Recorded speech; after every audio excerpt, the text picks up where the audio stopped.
let's talk about how to make a debt collector contact you by mail.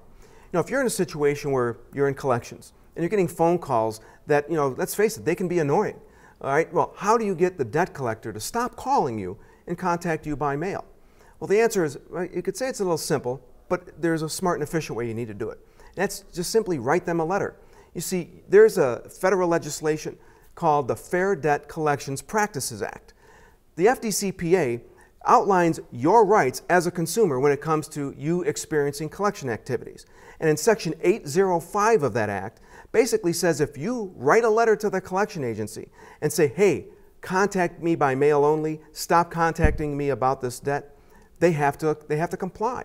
So let's talk about how you do that. First of all, you write the letter, keep a copy of it, because you want to have a copy of it for your records. Second of all, when you do send the letter, send it in a way at the post office where they're required to sign for it once it arrives. You want to make sure that you can prove that they've received that letter.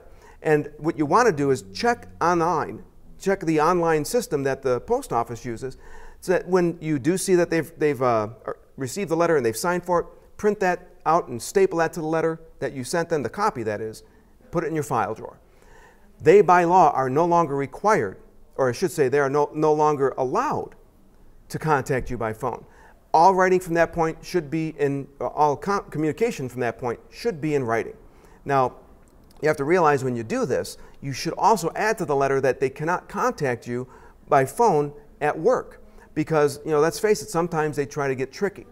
And when you notify them that you're not allowed to receive personal calls, and you can prove that the letter was sent and received, they're no longer allowed to do that. Now, if they do continue to do this, well, then you need to talk to an attorney perhaps and find out, since your rights are being violated, what your recourse is. But simply put, to stop getting phone calls and get contacted by a debt collector only by mail, just need to send them a letter.